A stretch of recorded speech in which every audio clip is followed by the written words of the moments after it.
Hello and welcome to an everyday canines video. In this episode in Distance Handling 101, Foundation Skills, I want to take a pause from actually doing practical exercises and talk to you about the importance of the timing of your verbal cues. This is something that anybody who does agility is going to find essential. And it's also one of the biggest things that causes problems with dogs going the wrong direction on a course, dogs taking poles, dogs making mistakes, timeliness of cues. And it gets even worse when we're a distance handler. And I'll explain why. So first off, what do I mean by timeliness of cues? So when we're giving our dogs verbal cues, we want to be able to, basically we're telling them a step of instructions of how to get around a course. Logically, they need to have those cues at the most optimum point for them to be able to adjust their takeoff, their landing, their stride for whatever is next. If we don't do that, then what happens is then the dog makes mistakes. One of the classic examples that you see over and over is turning cues. So you've got your dog coming up to a jump. You want your dog to turn left, but you don't tell your dog to turn left until the dog has already decided it's going straight on. So you cue the dog perhaps as they're about to take off or they're already in the air. The dog then tries to perform the correct manoeuvre by adjusting itself sometimes in the air and flinging itself to the side because they're trying to work with you. And what happens is they can't do it because they're set up to jump straight, and turning needs collection, a different manoeuvre. So what happens is the pole drops. Or you're late with the cue, the dog has already planned where it's going, so it carries straight on. Or what happens if you're regularly lacking in timeliness with your cues is the dog starts to question every obstacle because they're not sure where they're going to go next and they don't want to get it wrong. So instead of driving on as we want them to, they start to hesitate at obstacles. Do you mean this obstacle? Are you really sure you mean this obstacle? You're not sure you actually really want me to go left when you said go. When you are a handler who can move and run with your dog, you can have some leeway because your physical motion will tell the dog what to do and will override verbal cues. Dogs will naturally pick up physical cues quicker and more efficiently, and they will understand them better than verbal cues. Why? Because they are set up, they're designed as a species to be very, to have the ability to read very subtle changes in your mannerisms, in your movement, in the way you're turning. That's how their brains work. Verbal cues, especially as they do not speak the human language, are much more alien. They require the dog to have a greater understanding of what that cue means without any other assistance. And that meaning can be much vaguer than a physical cue. If I point to a jump, that's going to mean typically go over the jump. But when I'm using a verbal cue such as go, well, the dog's got to understand that go means head to a jump and jump over it in a straight line. So you see, it's just that more element of complication.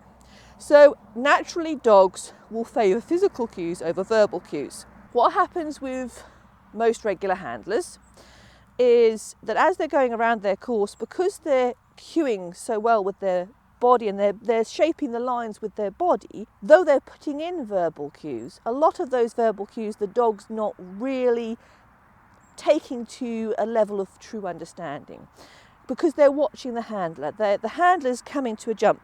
Let's take the classic example of a wing wrap. Traditionally, when you come into a wing wrap, it's a very clear physical signal. I run up to here, my dog is coming, I stand sideways, perhaps I'm even starting to turn. I cue with one arm, I pick up with the other one.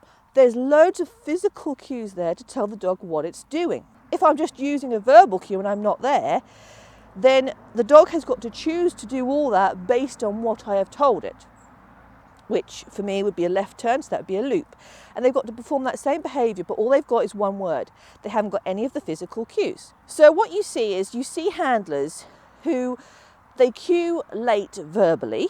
So they're coming to this jump, say, and they want the dog to turn left, but they're actually not cueing it because they haven't cued it or they cue it late.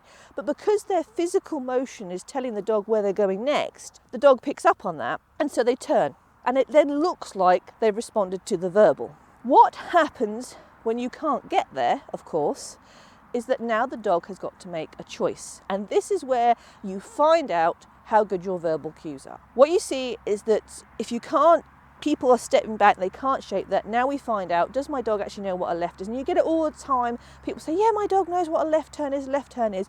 And then they're not in the position they normally are to send the dog left, and the dog cannot do it. The dog drives straight on, or it gets confused, or it drops the pole, or it hesitates. This all comes down to timeliness of verbal cues over our physical cues.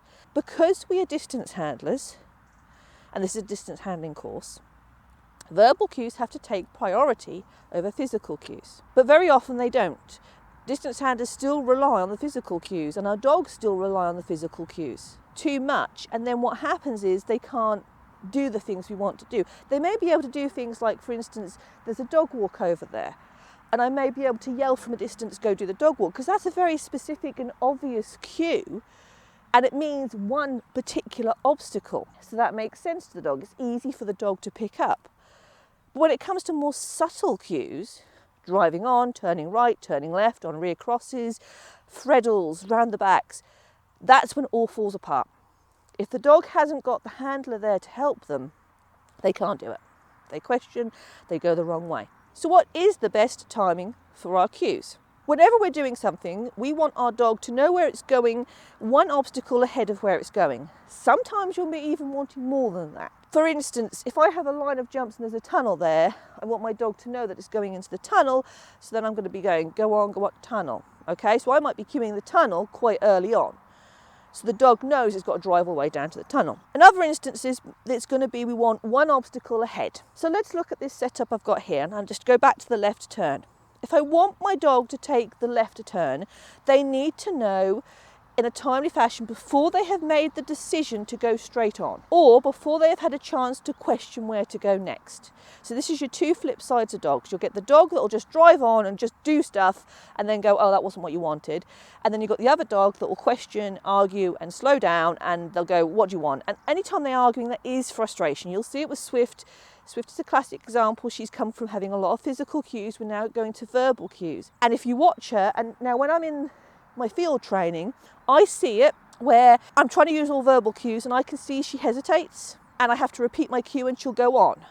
When we're in competition, because of the different arousal levels, slightly less confidence, that's when she'll bark and argue. This is the thing, this is this understanding. If you're getting a lot of arguments and all that, it's because the dog doesn't understand its verbals enough, and you're not giving the verbals in a timely fashion, so the dog is questioning all the time. So where do we want to be giving the dog a cue? Okay, so suppose my dog is coming over here and turning left. I do not want to wait until my dog has already taken off. By that point, it's too late. I want to be telling my dog while they're still covering the ground from the previous obstacle. So they haven't yet reached their takeoff point. So the takeoff point is the moment where the dog decides it's going to jump, it plants its back feet and it takes off. At that point, they have committed to a particular manoeuvre over a jump, either straight on, or if you've asked them to turn or do anything else. We want to make sure that our dog knows before that point, and each dog will be different. A bigger striding dog, a large dog, their takeoff point might be there. A smaller dog, it might be there. So this becomes specific to your dog. You need to know where your dog is taking off, and the best way to do that is to film yourself and start to really pay attention to where your dog is taking off, so then you have an idea of where you need to put that cue in. So now you need to tell your dog, before they've decided they're going to take off, where to go next. If the dog then doesn't perform the behaviour that you expected, then it tells you your verbal cues need more work. That isn't down to the fact that the dog doesn't know where it's going in the sense that you haven't told it. That's down to the fact that it doesn't actually probably know the verbal cues as well as you think it does. One of the classic examples is the dogs that, like Swift, she always will veer towards me naturally. That's her natural choice. She sort of pulls towards me, so it makes it look like she's very good at her directionals. In actual fact, now I've been really working on her drive, I've lost her directionals, so I'm now working on them again. So it's just, one of them things. So that's where you're going to need to be putting in that cue. So how do you find out whether your timeliness of cues is good or bad? One of the simplest ways to film everything you do. Most of us have got iPhones now,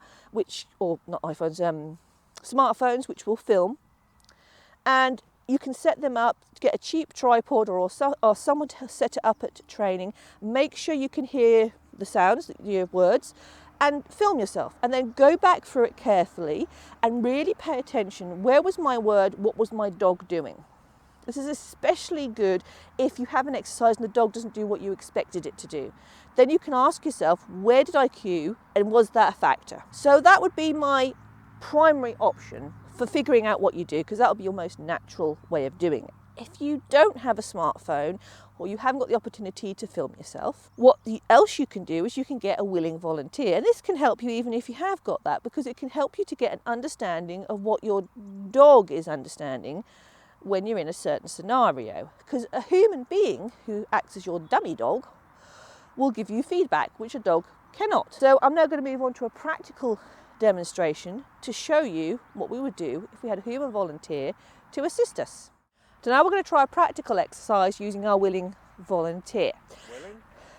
Now, what we're going to ask our volunteer to do is once we say go, we're going to ask them to keep moving in a straight line. We want them to not do anything else other than go in a straight line unless we tell them to.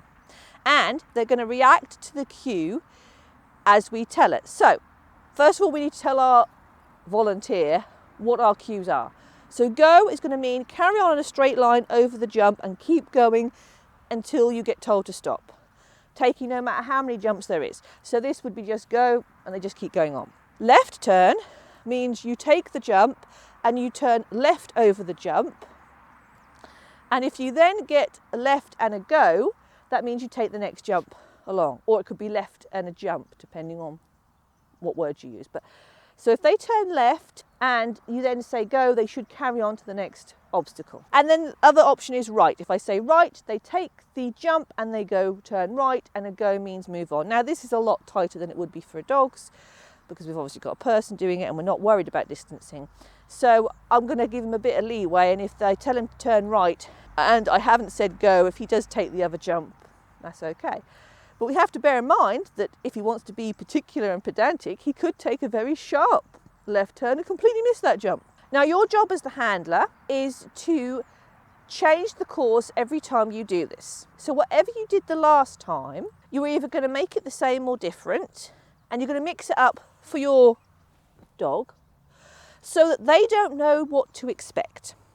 Because if I tell him, oh, I'm going to tell you go and then left, then he's going to already be anticipating that. That would be in a dog as like patterning, where the dog gets used to a course because you've done it in training, so they do it automatically.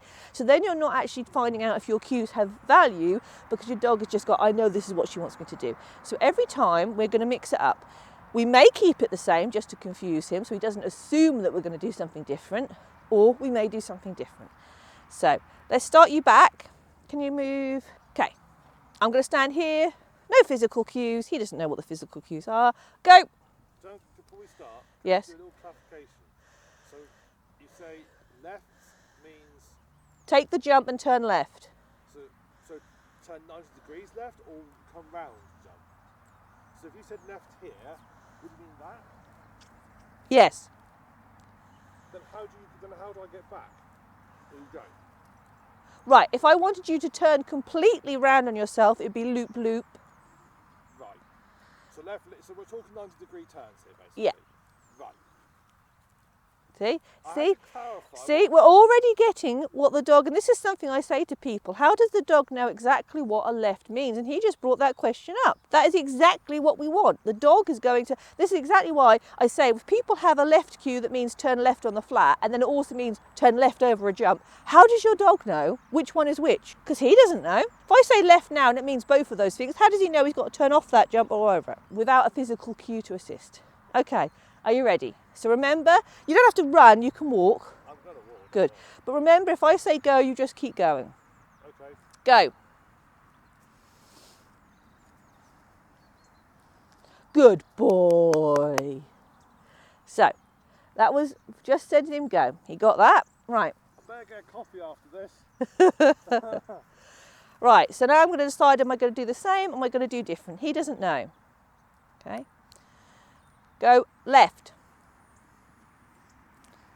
No, that isn't what the left cue means, is it? I need to train my verbals. Clearly he doesn't understand the verbals. Now the verbal cue means if I say left, you go over the jump and then turn left. Oh, right, okay. Yeah, I don't tell that. I'm just explaining to people that some people have a left cue that means turn left on the flat. I don't have that. Okay. All you know is that Go left. well, yeah, go means you can start moving forward. Right. Would you prefer me to say okay? No, fine, go. Right. Okay. Go right. Go. Good boy. Do you see how he hesitated because he thought I was going to tell him to go left again? And he actually thought about it and thought, oh, and then she said right. I was debating whether you want me to take the jump or not. Of course I do, because right means take. No, once I got over there, I thought, does this want to take the jump? Well, exactly. See, you hesitated. This is my point. You're demonstrating the whole concept, and this is tight. So you're demonstrating exactly that fashion, that if I haven't told you my cues in a timely fashion, you don't know where you're going, so you're going to hesitate. Okay? Hey. Right. Go. Left. No, that's not what left means.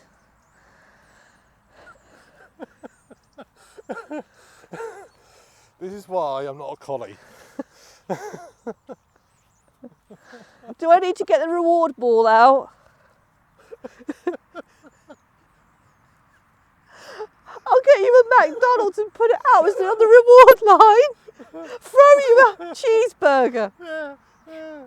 Oh, right. So we'll try that. We'll cut that bit out. We'll try. No, we keep that. It's good. Okay. Never work with people. In my defence, Yeah. I've gone for my entire life with left meaning something different. Left usually means turn left, not carry on and then turn left. Right. You take the jump and turn left. Right. You take the jump and turn right. Right. Okay. Okay. Go. Right. Well done. He did it perfect, but I actually meant that jump, and I deliberately delayed my cue. Because what I told you go, which means carry on straight, which you did perfectly correctly, and then I told you right there, which correctly you took to mean take the jump and turn right. Yeah. You did well done on your verbals. Off last time I went left. Yeah, exactly. But my point is that demonstrates if you're late with your verbal cues, what happens, and that is exactly that. And so I deliberately was late. Could you not argue that you were too early? Because you said go, so I was going to counter that jump, and you could have said right as I got to the jump. Ah, but this is the thing. You might have a long distance. You said here. Yeah. Which is options. So you said that it's too late. Show that's too early. Because show you want me to tell me to go right here. Well, no, my point is, the reason I said right there was because I actually meant to take this jump, but I was too late with my cue. So you interpreted that correctly. Oh, so you said right here. Exactly. That's what I'm trying to explain and what I'm trying to get across to people. This is it. This is why it gets really interesting when you have someone else to have there. You get to see how people's brains work and react to your verbal cues. Right? Okay. Go. Left. Go. Right. Good boy. That was nicely done. Yeah. So we see how having a human volunteer to assist us can really open our eyes to where our cues are at, how timely we are giving them, and where we need to work on it. How do we improve our verbal timing? The first thing we have to realise is that if we run a course like we would normally would, giving physical cues, we're not going to be able to increase the efficiency of our verbal timings, because our physical cues are going to mask any deficiencies in our verbal timings. So the thing I'm now starting to do to help me build the efficiency of my verbal cues and my timeliness, I am aiming to teach all my sequences without any physical cues. So what I do is I'll set something up. Now it wouldn't obviously be as tight as this, but supposing this is something I could set up a box sequence, properly spread out obviously to make it safe for the dog. And what I would do is I would decide what cues I'm going to use and what I'm going to tell my dog to do, and I'm going to put my hands behind my back. And the most I'm going to do is maybe walk a couple of steps. Ideally, I'm going to try and work everything from one point. The reason being, even by walking towards the jump, I'm giving a physical cue. Whereas if I pick a spot and stick to that spot, You could even go so far as to get a chair and sit down. And I don't use any arms whatsoever. I put them behind my back. Then I'm really finding out if my verbal cues are reliable, if I can get my timings in there, and I can see where it goes wrong. I can see, right, I didn't time that soon enough. You probably can just see there's a sequence down there. Now I've worked that whole sequence from the position of the line of the A-frame without physical cues, just standing there, hands behind my back, worked it. And I found with Magpie that I had to be really careful where I said the cue for the weaves. I had to say it well before the last jump, because otherwise she couldn't find the entry. She didn't brake sufficiently to find the entry. So it was things like that. I can test and see what's going on. I can find out where do I need to do it. And this is proofing for you, because if you carry on using arms and motion to help your dog, then you're not going to find out where the flaws are, and you're going to end up compensating without knowing it. Whereas if I stand there and I have to rely on my verbals, then I'm finding out where I need to say them, I'm improving my timing, I'm understanding. Now let me point out, in a show environment I would use my arms, I would move a bit more. Okay, I'm at the end of the spectrum of a distance handler where I am one of the least movie handlers. I'm trying to distance handle from maybe a line in the middle or a box in the middle. Okay, but I'm still going to be using my arms, signalling and so forth. But I want to know that my dogs, in a situation like this, I want to know that my dogs can rely on my verbal cues. So if my arms are off or I'm not in a position to help them, they can just get on with it and do it. So that is how I am working to improve my verbals with my dogs. Now, you may not need to go quite as far as I do, but it's still useful to be able to test these skills and find out where you are at, where your dog is at, and it also gives you a chance to experiment. So maybe you don't want to train every single sequence like I'm saying, but you can still do it every now and again. Try a sequence with your verbal cues and practice. Figure out, where do I need to send the timing to get my dog to do what I want it to do. And by doing that, you will improve. You will get better. It's also important to remember that when you're on a course and you're in a competition environment, it's very easy for your brain to go blank and you to lose things, and so your timing is late because you've forgotten what you need to say. So when it's on a course, I always try and rehearse what I'm going to say. I stand in the queue, I've gone round and I've rehearsed in my, this is what I say, this is when I say it. And that's what I do. I visualise, when do I say X, Y, Z? And then in the queue, when I'm watching, say, the next 4 dogs ahead of me, I am, again, going through the cues. I'm going, this is where I say that. I can even watch their dog, and if their dog is running, I can go, I'm going to cue that now, and work it out. Keep that fresh in your memory. Get it like, almost like a rhythm in your head that you know, this is what I say, it's go, left, dog walk, tunnel, yeah? And keep it fresh like that. That's how you're going to help enormously to get round the course and improve your verbals. And it's like anything, practice makes progress. If you keep practicing it, same with dogs, you keep practicing it, you keep improving upon it, you get better at it, that will help your dog.